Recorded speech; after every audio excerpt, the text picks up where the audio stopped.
Bismillahirrahmanirrahim. Assalamualaikum warahmatullahi wabarakatuh. Sahabat muslim yang dirahmati Allah Subhanahu wa taala. Pada kesempatan kali ini saya akan menceritakan sebuah kisah, yaitu Nusaybah binti Ka'ab, sang perisai Rasulullah. Sebelum melanjut dalam kisah ini, jangan lupa tekan tombol subscribe, komen, dan berlangganan, serta bagikan video ini agar bermanfaat untuk kita semua. Amin ya rabbal alamin.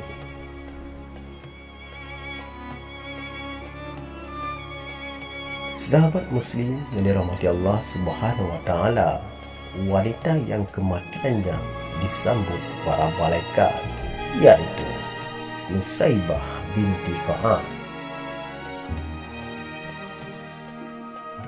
Nusaybah binti Ka'ab, wanita yang berhati baja. Namanya tercatat dalam tinta emas penuh kemuliaan. Bahkan kematiannya mengundang ribuan malaikat untuk menyambutnya. Hari itu Nusaybah sedang berada di dapur. Suaminya Sa'id sedang beristirahat di bilik tempat tidur. Tiba-tiba terdengar suara gemuruh bagaikan gunung-gunung batu yang runtuh. Nusaybah menerka itu pasti tentara musuh. Memang beberapa hari ini ketegangan memuncak di kawasan Gunung Uhud. Dengan bergegas, Nusaybah meninggalkan apa yang sedang dilakukannya dan masuk ke bilik. Suaminya yang sedang tertidur dengan halus dan lembut dikejutkannya. "Suamiku tersayang," Nusaybah berkata, "aku mendengar pekik suara menuju ke Uhud. Mungkin orang-orang kafir telah menyerang." Sa'id yang masih belum sadar sepenuhnya tersentak. Dia menyesal mengapa bukan dia yang mendengar suara itu, malah istrinya. Dia segera bangun dan mengenakan pakaian perangnya.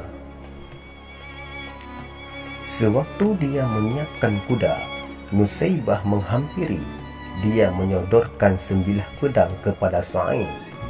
"Suamiku, bawalah pedang ini. Jangan pulang sebelum menang."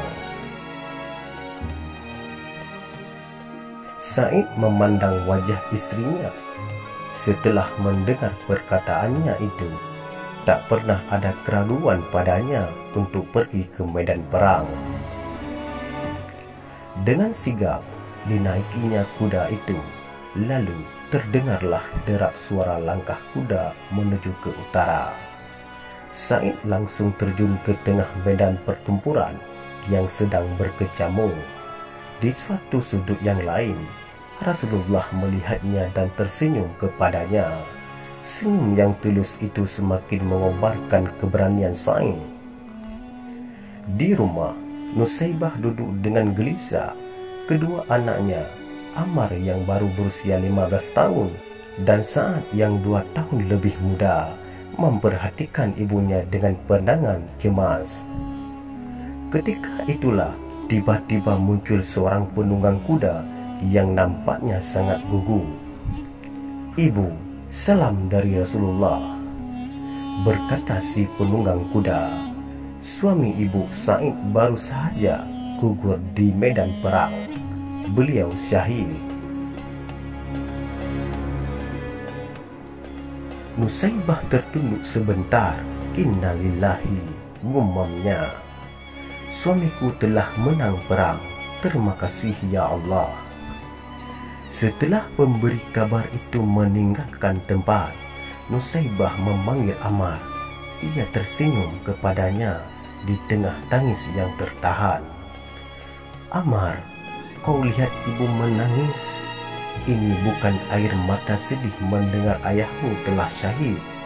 Aku sedih karena tidak memiliki apa-apa lagi untuk diberikan pada para pejuang Nabi. Maukah engkau melihat ibumu bahagia?" Ammar mengangguk. hatinya berdebar-debar. Ambillah kuda di kandang dan bawalah tombak, bertempurlah bersama Nabi hingga kaum kafir terhapus. Mata Ammar bersinar-sinar. Terima kasih ibu, inilah yang aku tunggu-tunggu sejak dari tadi. Aku ragu, seandainya ibu tidak memberi peluang kepadaku untuk membela agama Allah. Putra Nusaybah yang berbadan kurus itu pun terus menerapkan kudanya mengikut jejak sang ayah. Tidak terlihat ketakutan sedikit pun dalam wajahnya. Di hadapan Rasulullah, ia memperkenalkan diri. Ya Rasulullah, aku Ammar bin Sa'id.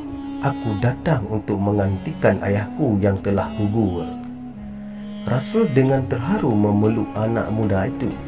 Engkau adalah pemuda Islam yang sejati, Ammar. Allah memberkatimu. Hari itu pertempuran berlalu cepat. Pertumpahan darah berlangsung hingga petang. Pagi-pagi, seorang utusan pasukan Islam berangkat dari perkemahan di medan tempur. Mereka menuju ke rumah Nusaybah. Setibanya di sana, wanita yang tabah itu sedang termangu-mangu menunggu berita. Ada kabar apakah gerangan? Serunya gemetar ketika sang utusan belum lagi membuka suaranya. Apakah anakku gugur? Tanya Nusaybah. Utusan itu menunduk sedih. Betul, inna lillahi. Nusaybah bergumam kecil. Ia menangis. Kau berduka, ya Ummu Ammar. Nusaybah menggeleng kecil. Tidak, aku gembira. Hanya aku sedih. Siapa lagi yang akan kuberangkatkan? Sa'ad masih kanak-kanak. Mendengar itu, Sa'ad yang sedang berada tepat di samping ibunya menyela. Ibu, jangan remehkan aku. Jika engkau izinkan, akan aku tunjukkan bahawa Sa'ad adalah putera seorang ayah yang gagah dan berani. Nusaybah terperanjat. Ia memandang puteranya. Kau tidak takut, nak? Sa'ad yang sudah meloncat ke atas kudanya mengeleng. Yakin sebuah senyum terhias di wajahnya. Ketika Nusaybah dengan besar hati melambaikan tangannya, Sa'ad hilang bersama utusan tentera itu. Di arena pertempuran, Sa'ad betul-betul menunjukkan kemampuannya. Pemuda berusia 13 tahun itu telah banyak menghempaskan nyawa orang kafir. Hingga akhirnya tibalah saat itu, yakni ketika 9 anak panah mengecap di dadanya. Sa'ad tersungkur mencium bumi dan menyerukan Allahu Akbar. Kembali Rasulullah memberangkatkan utusan ke rumah Nusaybah. Mendengar berita kematian itu, Nusaybah meremang bulu tengkuknya. Hai utusan, ujarnya, kau saksikan sendiri aku sudah tidak memiliki apa-apa lagi. Hanya masih tersisa diriku yang tua ini. Untuk itu, izinkanlah aku ikut bersamamu ke medan perang. Sang utusan mengerutkan keningnya. Tapi engkau wanita, hai ibu. Nusaybah tersinggung. Engkau meremehkan aku karena aku wanita. Apakah wanita tidak ingin pula masuk ke syurga melalui jihad? Nusaybah tidak menunggu jawaban dari utusan tersebut. Ia bergegas menghadap Rasulullah dengan mengendarai kuda yang ada. Tiba di sana, Rasulullah mendengarkan semua perkataan Nusaybah. Setelah itu, Rasulullah pun berkata dengan senyum, Nusaybah yang dimuliakan Allah, belum masanya wanita mengangkat senjata.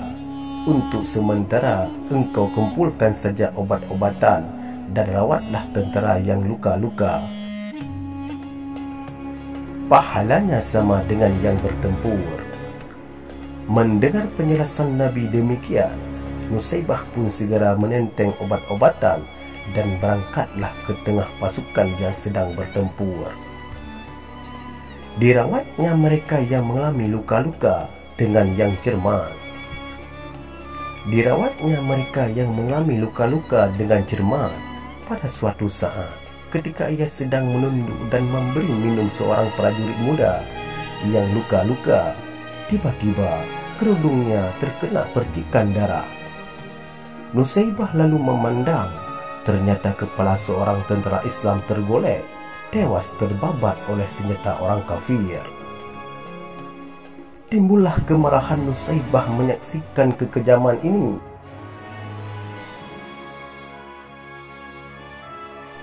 Apalagi ketika dilihatnya Rasulullah terjatuh dari kudanya akibat keningnya terserempet anak panah musuh.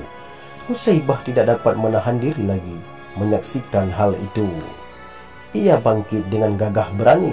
Diambilnya pedang prajurit yang tewas itu, dinaiki kudanya. Lantas, bagaikan singa betina ia mengamuk. Musuh banyak yang terbirit-birit menghindarinya. Puluhan jiwa orang kafir pun tumbang. Hingga pada suatu waktu ada seorang kafir yang mengendap dari arah belakang dan langsung menebas putus lengan kirinya. Nusaybah pun terjatuh, terinjak-injak oleh kuda. Perperangan terus berjalan. Medan pertempuran makin menjauh sehingga tubuh Nusaybah terongok sendirian. Tiba-tiba Ibnu Mas'ud menunggang kudanya, mengawasi kalau ada orang yang bisa ditolongnya. Sahabat itu begitu melihat ada tubuh yang bergerak-gerak dengan susah payah, dia segera mendekatinya. Dipercikannya air ke muka tubuh itu. Akhirnya Ibnu Mas'ud mengenalinya. "Istri Sa'idkah engkau?" Nusaybah samar-samar memperhatikan penolongnya, lalu bertanya, "Bagaimana dengan Rasulullah? Selamatkah baginda?" "Baginda Rasulullah tidak kurang satu apapun. Engkau Ibnu Mas'ud bukan? Pinjamkan kuda dan senjatamu kepadaku." "Engkau masih terluka parah, Nusaybah. Engkau mau menghalangi aku untuk membela Rasulullah." Terpaksa Ibnu Mas'ud menyerahkan kuda dan senjatanya. Dengan susah payah Nusaybah menaiki kuda itu, lalu menerapkannya menuju ke medan pertempuran. Banyak musuh yang dijungkir balikannya, namun karena tangannya sudah buntung, akhirnya tak kurung juga lehernya terbabat putus oleh sebetan pedang musuh. Gugurlah wanita perkasa itu ke atas pasir. Darahnya membasahi tanah yang dicintainya. Tiba-tiba langit berubah mendung, hitam kelabu. Padahal tadinya langit tampak cerah dan terang benderang. Pertempuran pun terhenti sejenak. Rasulullah Shallallahu Alaihi Wasallam kemudian berkata kepada para sahabatnya, "Kalian lihat langit tiba-tiba menghintam bukan? Itu adalah bayangan para malaikat yang beribu-ribu jumlahnya. Mereka berduyun-duyun menyambut kedatangan arwah Nusaybah, wanita yang perkasa." Masya Allah. Allahu Akbar, Allahu Akbar, Allahu Akbar.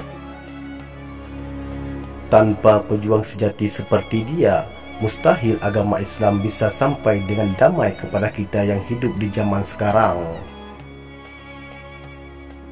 Semoga Allah Azza wa Jalla menempatkan mereka dan kita semua di surganya, di samping Rasulullah Sallallahu Alaihi Wasallam. Amin.